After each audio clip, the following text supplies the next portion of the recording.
All right, let's talk about something I think we've all felt. That massive, frustrating gap between our biggest dreams and, well, what we actually do every day. If you've ever had a huge goal that got you all fired up, only to find yourself totally stuck before you even started, then this is for you. You know that feeling, right? You've got these big plans. You're going to write a book, you're going to finally get fit, you're going to learn that new skill. But when the time comes to actually do the thing, the energy's just not there. And tomorrow always sounds like a much better day to start. And this slide just nails it. This is the daily battle, right? On one side, you have this incredible ambition, the person you want to be. And on the other side, there's the reality of what we actually do. It's a constant tug of war for our time and our energy. Now, here's something really important to get. This isn't a character flaw. You're not lazy. This is literally just how our brains are wired. When a goal looks huge and overwhelming, our brain, which is designed to keep us safe, instinctively goes for the easy path. It wants to avoid struggle and find comfort. But here's the good news. This is just a habit, and you can absolutely rewire a habit. So let's put a name to this problem. We're going to call it the ambition paradox. It's that strange thing where the bigger and more inspiring our goals are, the more likely we are to feel completely paralyzed and end up doing nothing at all. So, how do we break out of this paradox? Well, it starts with having a really clear and powerful direction.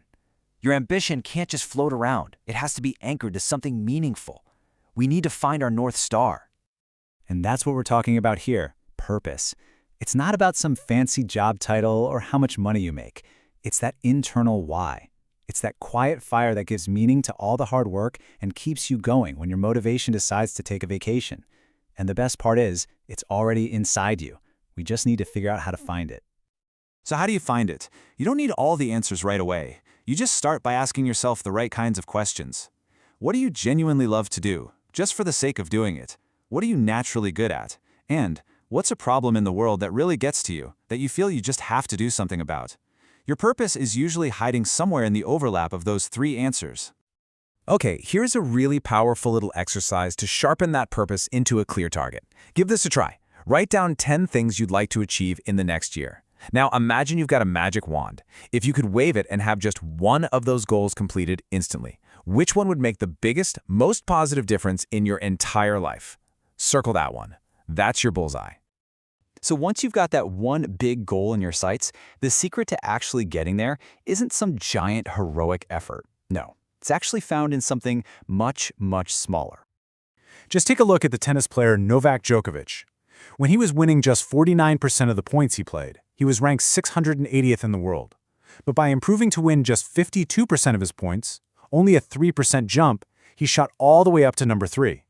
And to become the number 1 player on the entire planet, he only needed to win 55% of the time. And that tiny little improvement, just a 6% swing in total, what did that lead to? Well, this. An average of $14 million a year in prize money alone. It's a massive difference in the result, all from a very small change in the process. And that really shows us something crucial.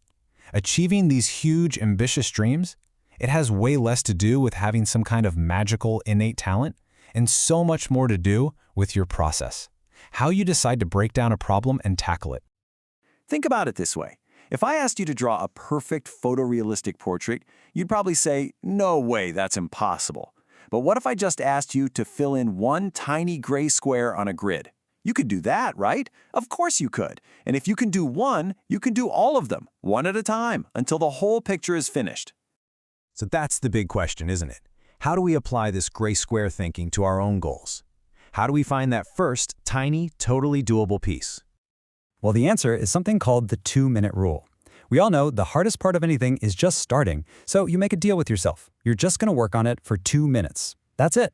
It's a little trick to overcome that inertia, because once you get going, it's so much easier to keep going. And here's what that looks like in real life. Your goal isn't read 50 books. Nope.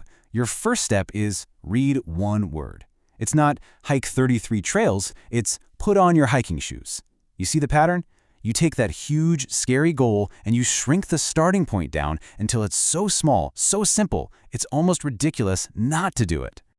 You see, we tend to think success is all about these big, heroic decisions we make when we're at the top of the mountain, but it's not.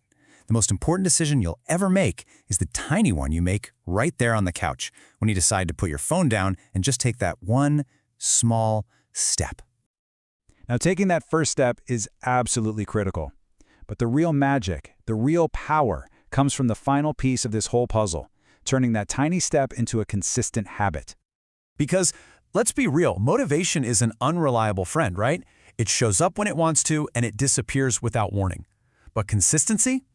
Consistency is a legitimate superpower.